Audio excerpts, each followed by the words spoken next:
Have you ever thought you were finally holding peace, only to have one small object in a bag turn you into a criminal?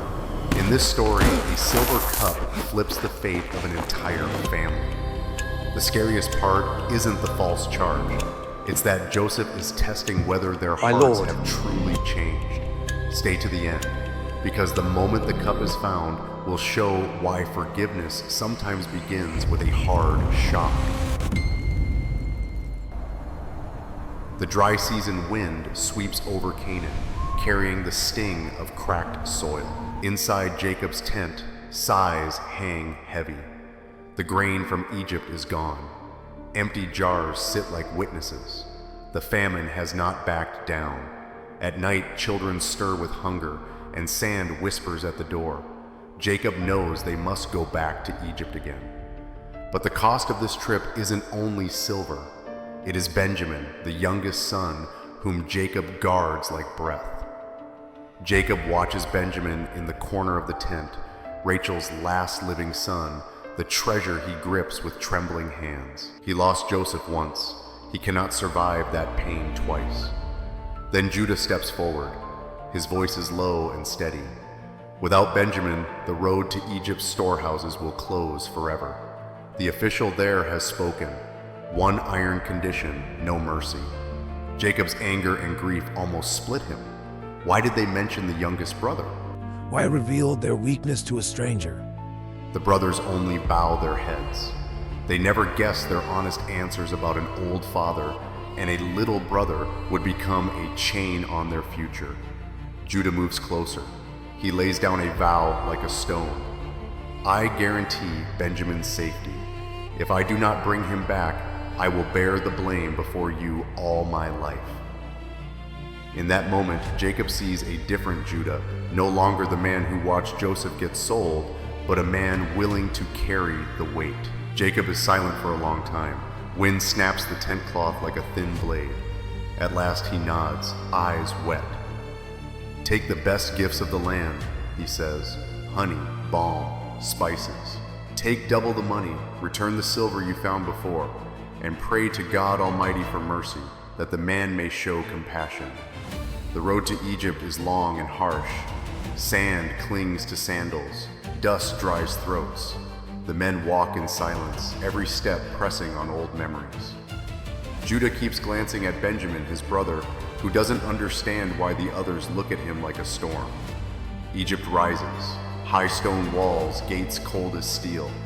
The distant Nile mixes with the grain market sweat, metal scales, crowded voices. They are led to Joseph, second in power. He sits in clean robes, his gaze sharp. But when Benjamin enters his sight, a quiet tremor runs through him. Joseph shows nothing. He turns to his steward and speaks softly. Bring them to my house. Prepare a meal at noon. The brothers shudder. Kindness in Egypt can hide a trap. They fear the hidden silver, fear slavery. Water washes their feet in Joseph's courtyard, but their hearts stay dirty with dread. Then Simeon is brought out. Brothers embrace as men pulled back from a pit. A feast is set. Roasted meat scents the air. Dishes clink.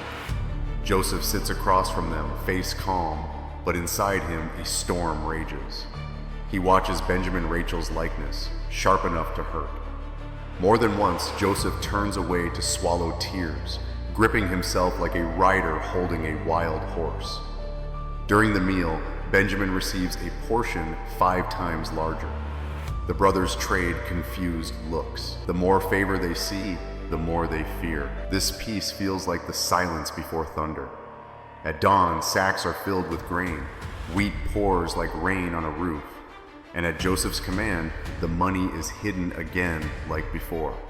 But this time, another thing is added. Joseph's silver cup, his personal cup, placed in Benjamin's sack. They leave the city and have not gone far when hoofbeats hammer behind them. Joseph's steward catches up, voice cold. Why have you repaid good with evil? Why have you taken my master's silver cup? The words fall like stones. The brothers freeze. They swear innocence. They say, If the cup is found with anyone, let that man die, and the rest of us will become slaves. The sacks are opened, from the oldest to the youngest. Rough cloth rustles, coins clink. Each time the cup is not there, hope flashes, then fades. And when they reach Benjamin's sack, sunlight catches metal. The cup lies there, silent, accusing. No one can breathe. Benjamin stands numb. The brothers tear their clothes. Despair breaks like a flood. They turn back to Egypt. The road is shorter now, but heavier because they carry not only fear, but a charge. Before Joseph, they fall. Judah speaks, throat raw. What can they say? Has God exposed their sin? Joseph answers hard, he will not do injustice. Only the man with the cup must stay as a slave. The rest may go home to their father. The sentence slices into an old wound. Again they will return, and their father will collapse from losing Benjamin. Aga in they will take a brother and fail to bring him back. But this time, Judah steps forward. No hiding, no silence. Judah tells of Jacob, the gray-haired father whose life is bound to the youngest son. He tells of the grief of losing Joseph years ago and the promise Judah made. Then he says what no one expects. Please, let me remain as a slave instead of Benjamin. How can I go back to my father if the boy is not with me? The room goes still. Joseph looks at Judah of the brothers who once sold him. And the wall Joseph has built for years, power, control, a heart frozen by betrayal, splits open. Joseph can't endure it. He turns his face, but a sob breaks free. He orders everyone out. The room empties, leaving only brothers and a truth rolling in like thunder. Then Joseph speaks, voice shaking.